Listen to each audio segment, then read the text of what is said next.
Man, what is really going on? It's your boy Shay coming back at y'all with another episode of the Emmaus proposition. How's everybody doing? Hope y'all doing good, man. Just chilling over here, thinking about what I want to talk about on today's episode.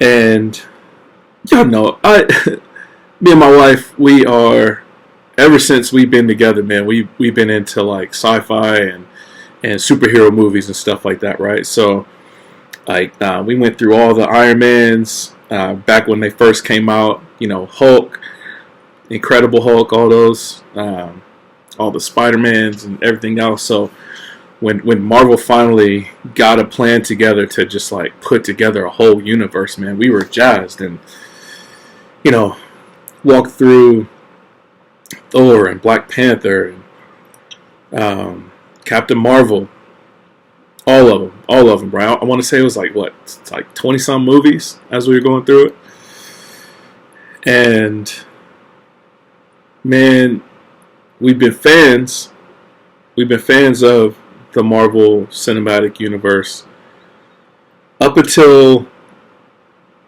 recently, post Endgame. And, man, things have really, oh my gosh, things have kind of gone downhill a little bit, man.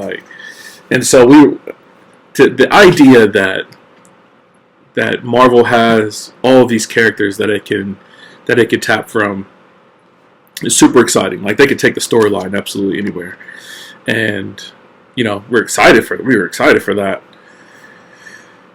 And these last few movies, man, like, we tried to watch Shang-Chi, and man, he just didn't have the story arc, the character development that we were used to. We tried to watch Eternals. I think I did a show on that one, man, and it just fell short, man. Plus, man, they're trying to inject a bunch of stuff, man. Like, who wants to take their kids to see somebody having a love-making scene on the beach? Like, nobody wants to take their kids to go see that, man. Or the same sex scene. Like, it was just, there's a certain stuff that's just unnecessary. But it's where Disney is now. Like, they came out and had a full-on conference meeting about how this was the agenda that they wanted to push, right? And so here we are, getting all this kind of stuff, man. And here recently, because we've been a fan of the Thor movies too. And so the other night, we watched the latest edition of Thor. So I think it's Thor edition number 4. It's called Love and Thunder. And man, if I was the old school Siegfried and Roy, is it Siegfried and Roy? Was that the old? They did like the movie reviews and stuff like that, man. I would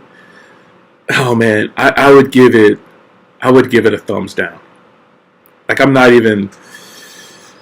can't even begin to tell y'all. Yes, I can. I'm going to begin to tell you, because that's what we're going to talk about on today's episode. We're going to talk about Thor, Love and Thunder, and how much it sucked, to put it mildly. Yo, there was so much they could have done with this movie and with the characters, man, and some of the funniest parts. You know how, like, in movies when they come out with previews and stuff like that, and you're watching through the previews, and it's like, it makes the film look hilarious and engaging and stuff like that, and then you go to watch the movie, and all the parts that were the best parts of the movie are actually in the preview. That's what they did in Love and Thunder, man. Like, some of the best previews that I saw about the movie were like the best parts of the movie. Like, it was kind of bunk, man. And we could start with how they treated the Guardians of the Galaxy. So right there, oh yeah, spoiler alerts all over the place, man. I'm just gonna open up about the movie, because I won't actually suggest that anybody go watch it. Like, it's not for anything that's like Well, there were a couple of crude parts, but um, the main reasons are just because it was poorly written and they mishandled the characters. So like right at the jump in the movie, you got the Guardians of the Galaxy, and they're like fighting a battle or whatever, and the Guardians are there, and they got a good fighting scene going on, and everything's cool, and Thor's off meditating or something, like whatever he's doing. They say, Thor, we need you. So he jumps in to the battle. And as they're dialoguing, man, I start listening to their dialogue. I'm like, something's off.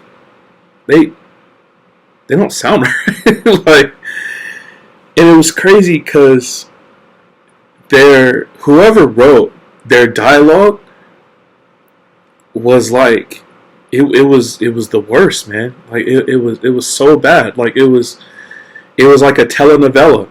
It was like somebody was trying to write a telenovela that was a parody of a telenovela. It was like they were trying to write a superhero movie, but it was a parody of a superhero movie. And at first you're like, okay, maybe this is like somebody's dream or something like that, right? Like maybe they're being over the top. They're trying to be too funny, and it's actually like it's some kind of joke, or it's somebody's thoughts or something like that. Because sometimes they'll do that in a movie. Like they'll go over the top with it, and then they pan to the next scene, and the person wakes up, they're like slobbering or drooling all over themselves or something like that, right? And this, like, it kept up the whole movie, man. The whole movie. The dialect was so bad. It was just like it was terrible. It was terrible writing, and it was nothing like to really like put your finger on, other than just like it was like they were trying to be funny for the sake of just making a comedy or like a parody, like I was saying. It never really took itself seriously at all. I understand like there's certain movies that take themselves too seriously. This didn't take anything seriously. This they were talking about like end of the world level crises, like every other superhero movie, right? Like the universe is always about to end in a superhero movie, and this one's no different. It was a villain. He's trying to take over the world and all that kind of stuff, right? But the dialect that they had in there, it just made it a joke, like a bad joke. Like it wasn't even like dad joke status. It was like National Lampoon. It was like Spaceballs had better dialect than Love and Thunder. If y'all have seen Spaceballs had better character development, story arc, and dialect than Thor, Love and Thunder. That is sad, man. That is sad. It was like there were some parts where just because I laugh at stuff, it was just funny. It's just funny, and there's a bunch of jokes. Like they had these two goats that were gifted to Thor right at the beginning of the movie, and the goats were like screaming goats or yelling goats or whatever. They were screaming goats, but they were huge. They were these huge goats, right? Big enough to pull a ship. Like they were humongous, but they would just scream just randomly. And they played that joke. It was funny the first couple times, right?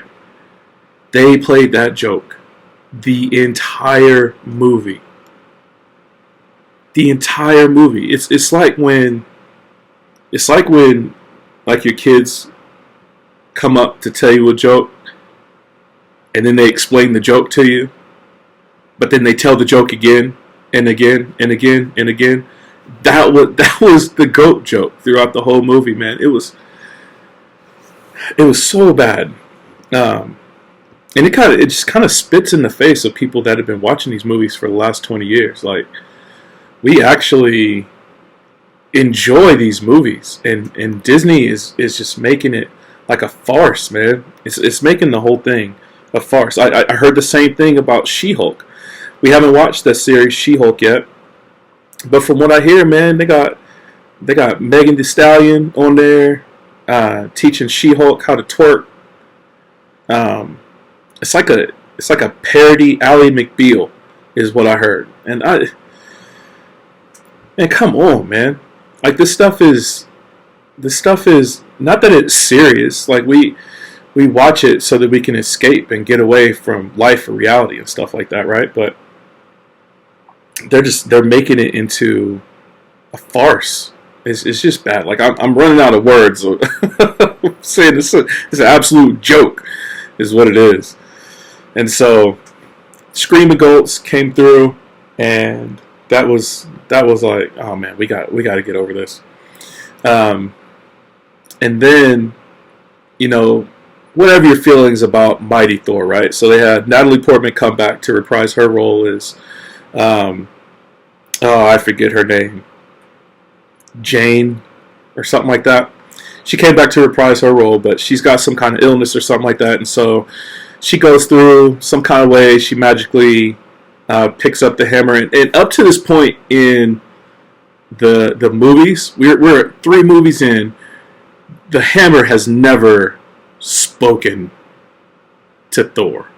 Like Thor has never talked to the hammer, and in his movies, like he's talking to the hammer, like they're in this relationship almost. And oh my gosh, so Thor whispers to the hammer, hey, regardless of what happens between Jane and I want you to take care of her. And so the hammer can sense that she's getting sick, and so it calls out to her. She goes to New Asgard and picks up the hammer, becomes the Mighty Thor, right? And they jack her up, like she's feminine buff, and they make her taller and all kind of other stuff, right? And it's just a joke, man. It's just a joke, man. It was all the other stuff that's happened throughout the movies. You had the multiverse of madness, the way that they could have made the Mighty Thor. They could have done so much other stuff, man. Like, so the whole thing with the hammer up to this point was that it only allows the person who's worthy to pick it up. So it's not like it has a personality. It's reading the worthiness of the person. And so not only this part was actually kind of funny, because they made it to where, so he had his old hammer that got destroyed by his evil sister, right? Helena or something like that, in the last Thor movie. And then so he's got Stormbringer, and it's like an axe hammer combination, right? And so they make this like almost like this love affair between Thor, his new hammer, and his old hammer. And the concept behind it was, I mean, it's funny. It's funny. I can't deny that it's funny, but it's like, it's a joke, man. Like, they introduced this stuff super last minute, and if this is like the last Thor movie, I'm actually kind of happy this is the last Thor movie, because I can't imagine what they would try to do with his character next. Like, they took it from something that was, like, if you remember the first Thor movie, it was serious, man. Like, he was kicking some backside, right? All kind of action scenes. He lands on Earth. He has to fight the big giant metal thing and all kind of stuff, right? But in between there, he had breaks. There was breaks of comedy. It wasn't like the whole thing was a comedy. It had breaks of comedy to kind of break up some of the action, some of the drama. But with this, it was a parody that they had small moments of drama to try to break up the comedy, and it didn't work, man. It didn't work. So you had Mighty Thor, and she's got all these kind of new abilities and stuff like that, and the hammer is trying to heal her, but as it turns out, it's not actually healing her, it's actually killing her, because human beings aren't supposed to handle Asgardian magic. Who could have pre-thought that wouldn't have been a good idea? Oh, I know. the rest of the 3 movies that they put out, right? And everything else that they put out as far as content with the MCU. So anybody could have guessed that anybody that tries to handle Thor's hammer, 1, is not going to be worthy of it. 2, is not going to be able. Like, it was just bad. It was just bad writing, and so that was like whatever. Gore, the God Butcher. His character was interesting. I have to give it to him on that. They did a good job on his character, right? So they gave him a good story arc on why he's there, why he's so mad at the gods and stuff like that. And they make him really menacing, man, and really, you know, the superheroes, they have to rise to the occasion in order to defeat the nemesis that's in the movie, right? The antagonist that's in the movie, and they did a good job. Christian Bale, man, I loved him in Batman. He's probably my favorite Batman. Heath Ledger, my favorite Joker. Crazy. They both did an amazing job in those movies, right? Bane, not so much. Anyway, I'm crossing universes. He did a great job. He did an awesome job. And like the way he would ride the shadows and stuff like that, I thought they did excellent work. But again, because Marvel is on this tear of trying to like remove any semblance of any kind of patriarchy, even if it's a false patriarchy, right? They're trying to deconstruct the whole thing, and so it has to be Jane that saves Thor a few times. Ultimately, it's her sacrifice of what helps Thor defeat Gore, if that's his name, the God Butcher. I'm gonna call him the God Butcher because I'm not exactly sure of his name, but. Yeah, like there's this weird patriarchy thing that Disney feels like they have to tear down. Like it can't be that, you know, you're just strong. And so Thor's there with the mighty Thor, and then Valkyrie is there, man, and you know they're calling her King Valkyrie, and it's a chick, and it's just like, Disney, man, what are y'all doing, man? It's all over the place. And then you had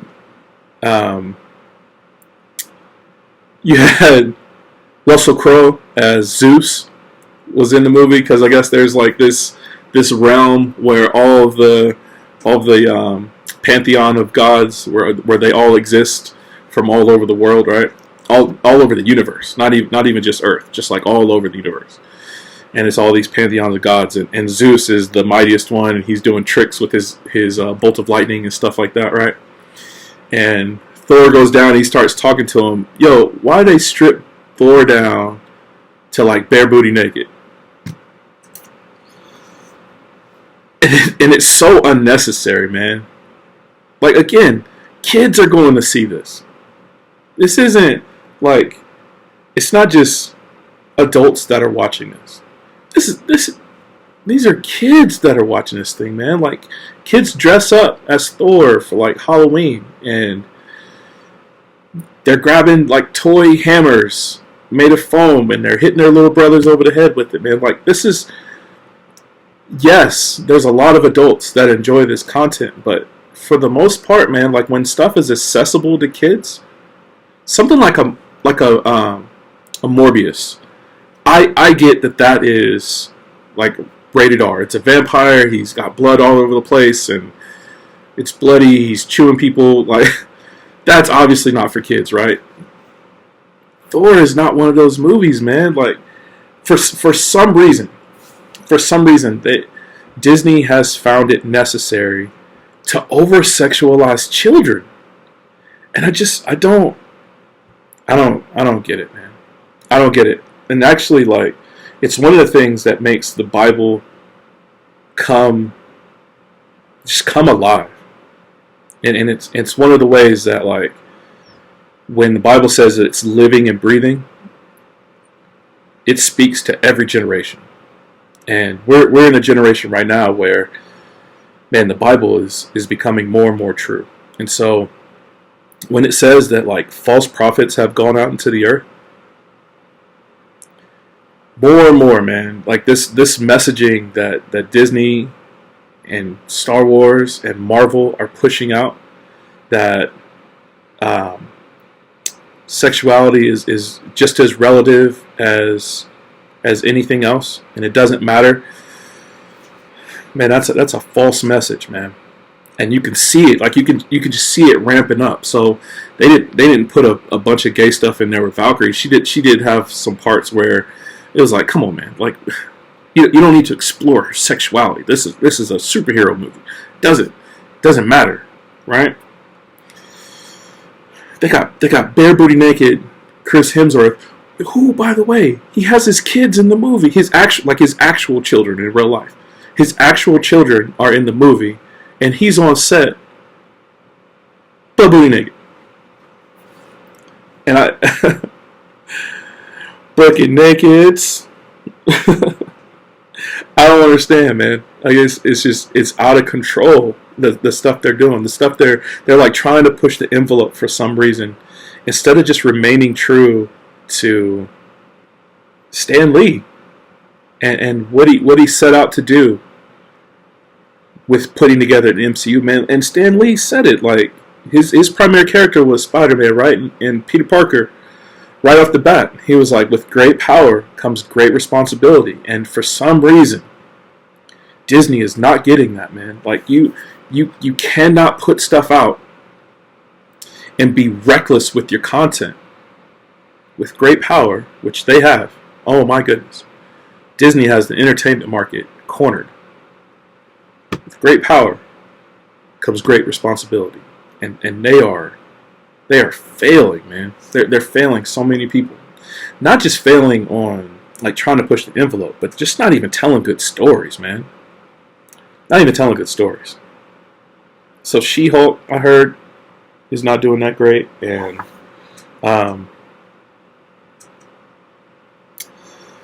what else did we watch? We watched a couple of the others. Actually, you know what? I'll give it to Miss Marvel. Miss Marvel, me and my wife watched that, and it was really good.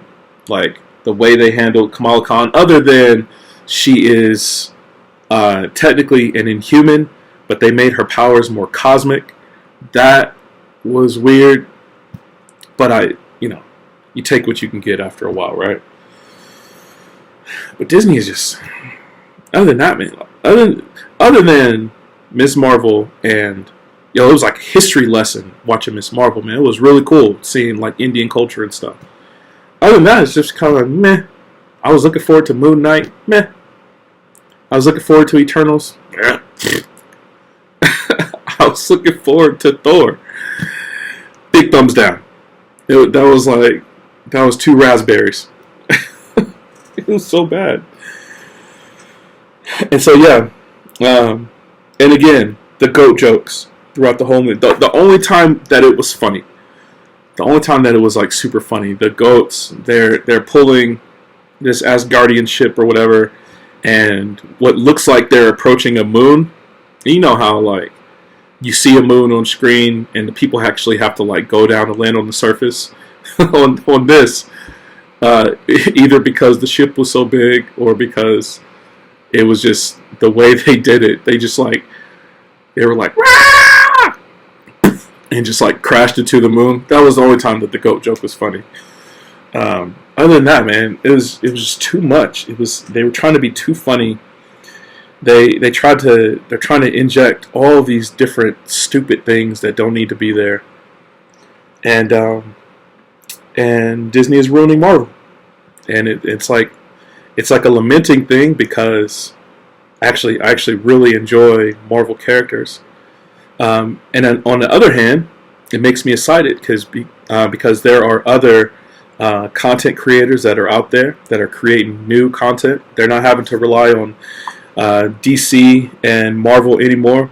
I don't know if he'll ever watch this, but my man Eric July, young Rippa, is putting together the Rippaverse, and man, he within the first month, I want to say he had like 4 million in revenue, just because people are sick of what they're doing to these characters, man. They want good content. They don't want all this messaging that are against their values.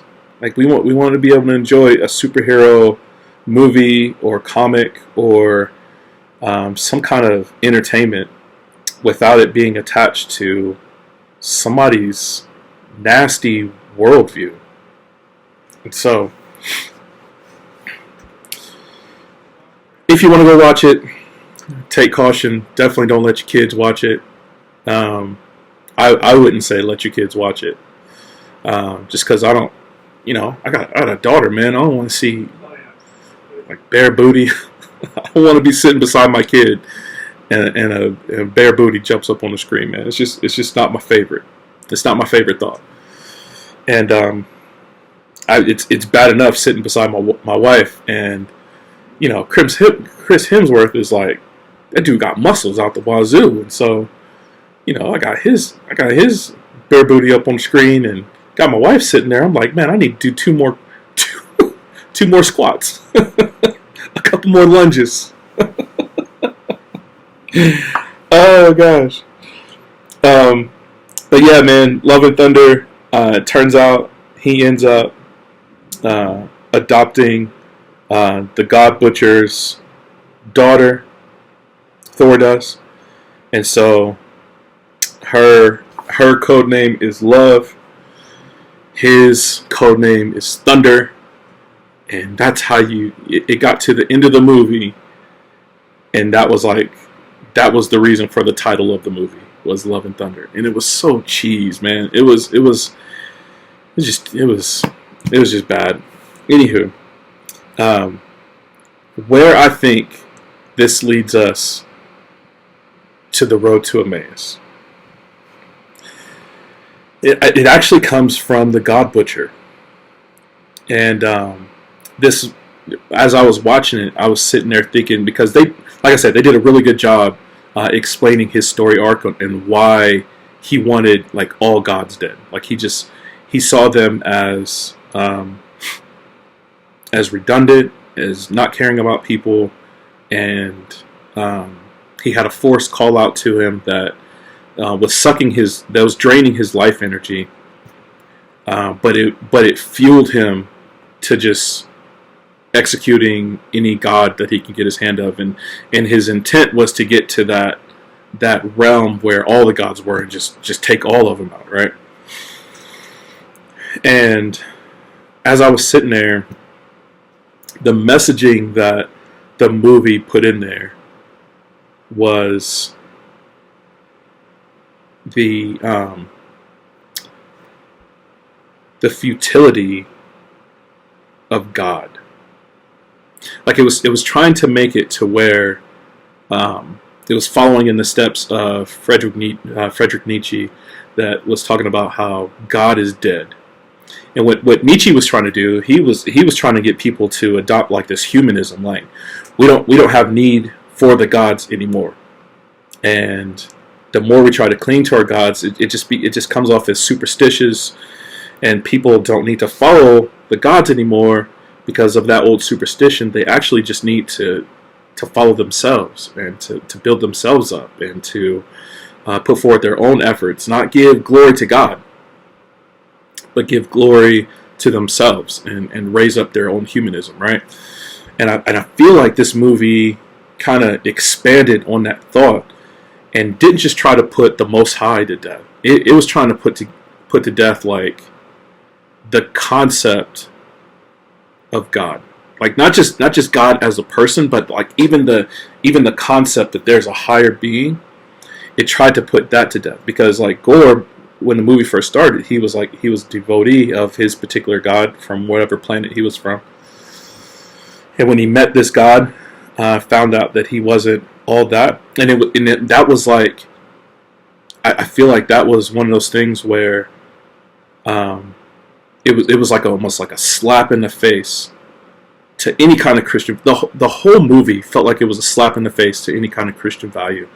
But that scene in particular where he meets his God and ends up killing his God that he was formerly devoted to was just like a, see, you don't need God.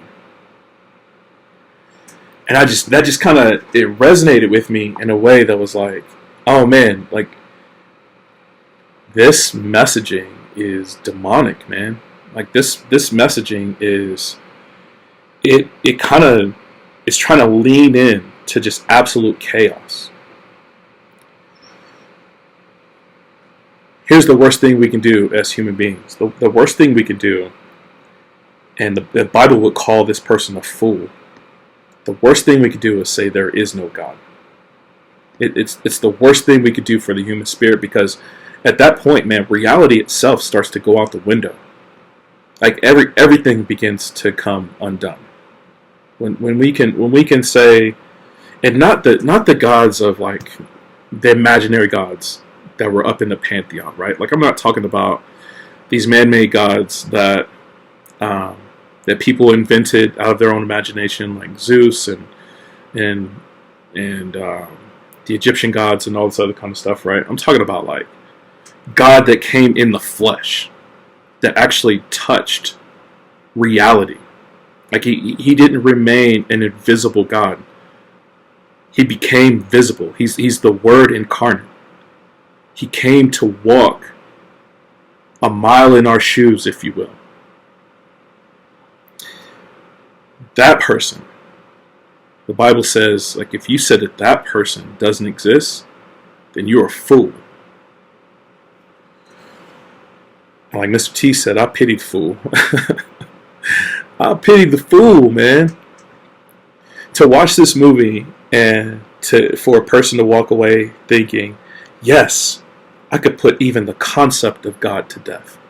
Finally. I can just imagine people that are already on that foolish train of thought saying, man, if I get into the courtroom of God and I see him face to face, oh, I would love to just run a sword through him. And that person's a fool. God is not like these little peedly gods. And they were, man, Zeus and them, they talking about having like orgies and stuff like that. Man, it was too much. And to think like that's how you know that these are like man-made created gods, because they're living out our most debased pleasures up in whatever heavenly realm that they're in. God is not like that. God is holy. God is just. God is righteous. And as Jesus was walking on his Emmaus road, and he's talking to his disciples, maybe I know he foresaw it. I don't know if he would have been able to explain it to those two guys in a way that would have made sense to them. But if he could have, and here's how, if we're, like we like to do here, we like to walk on this road through our imagination, right? We like to walk with Jesus, and as he's explaining where he fits, like in the Old Testament and the New Testament, and how he's fit into our culture and societies ever since, for him to explain to us, when I tell you that there is one God and you shouldn't put any other gods before me, I mean that. And it's detrimental to do anything else. Not that just I'm just like this egotistical maniac. It's a dangerous thing. It's a dangerous path that we're on in reality's sake.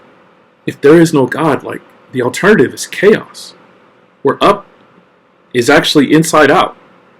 And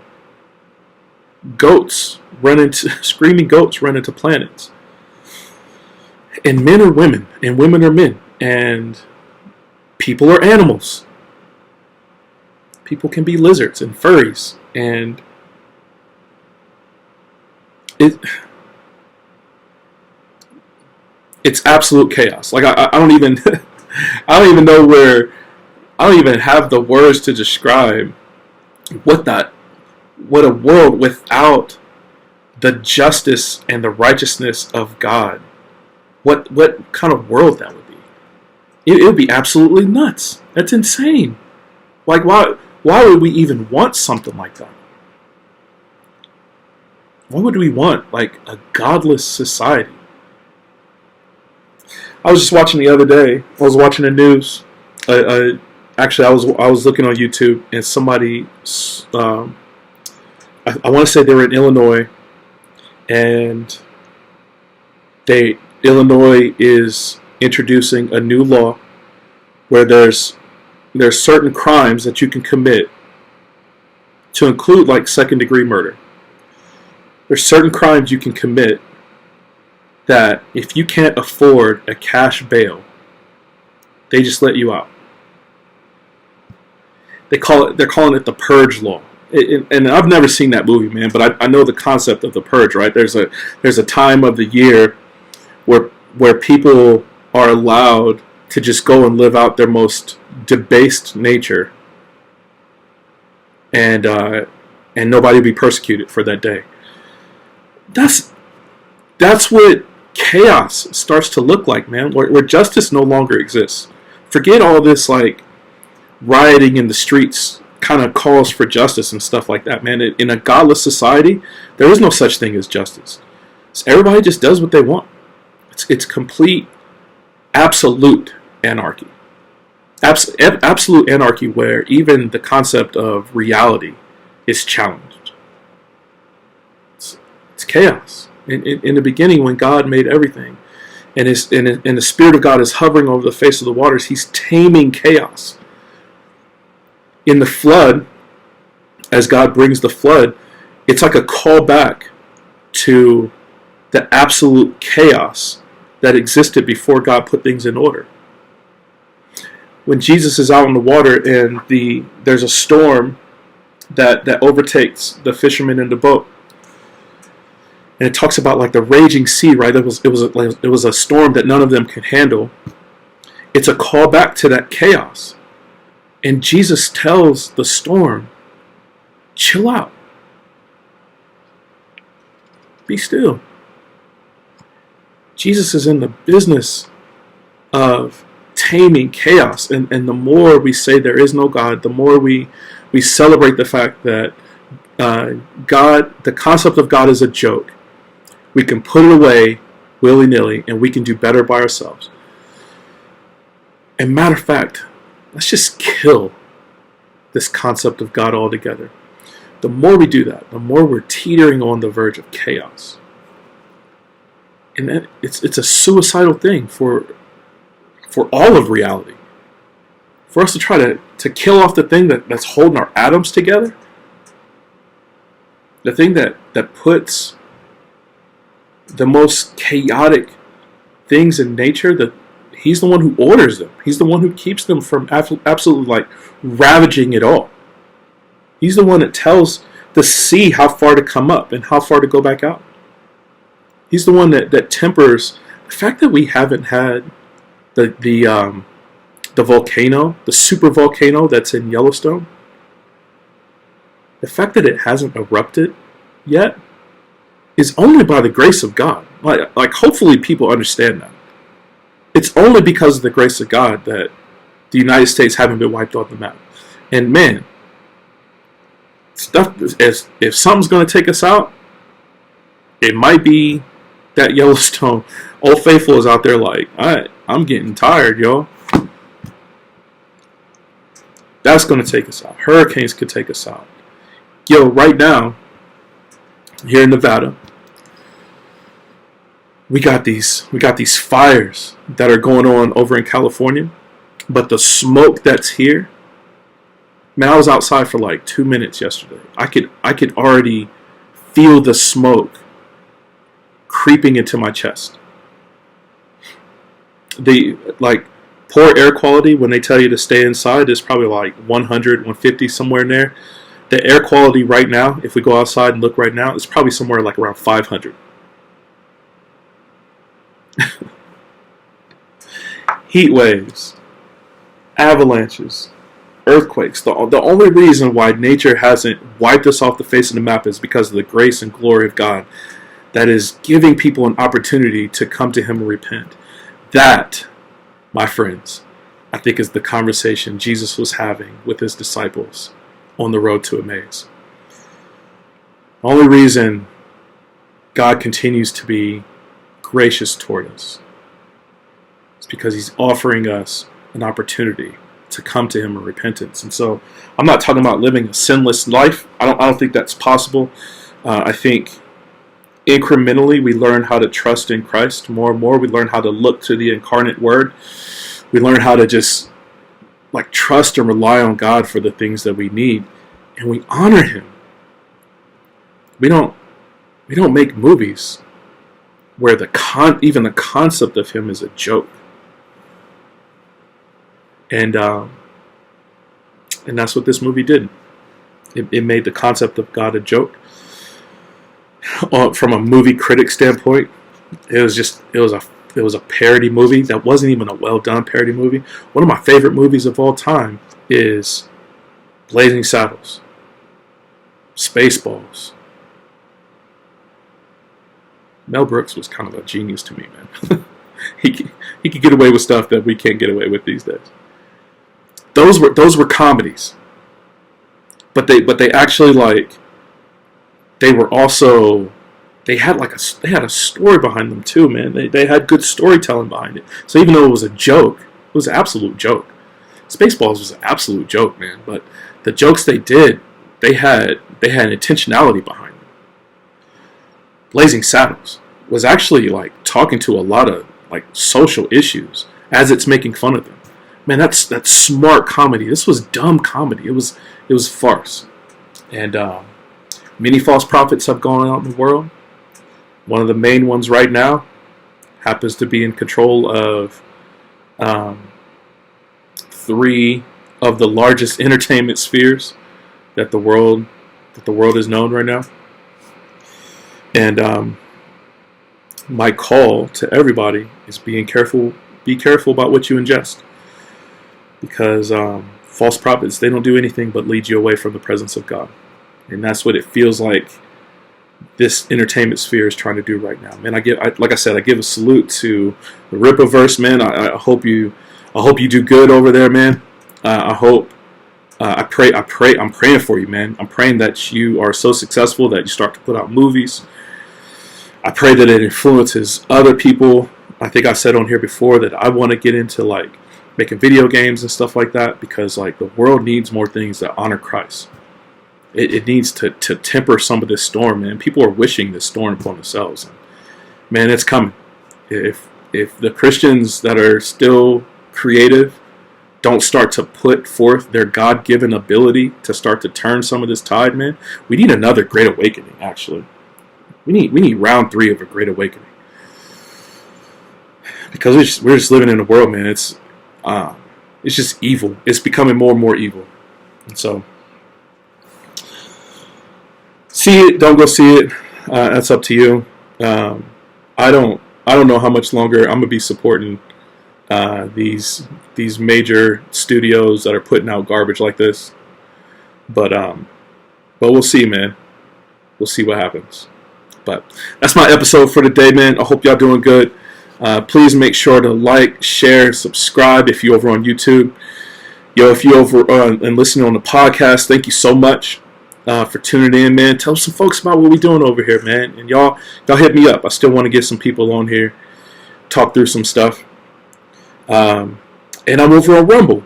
If y'all are on Rumble, I know some people got beef with Rumble, but it's all good, man. I'm trying to spread the glory of God everywhere. And so, y'all hype me on your socials.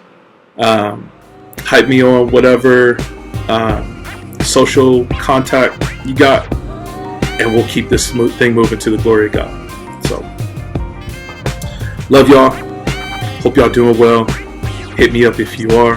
Hit me up if you're not. Until next time, grace and peace.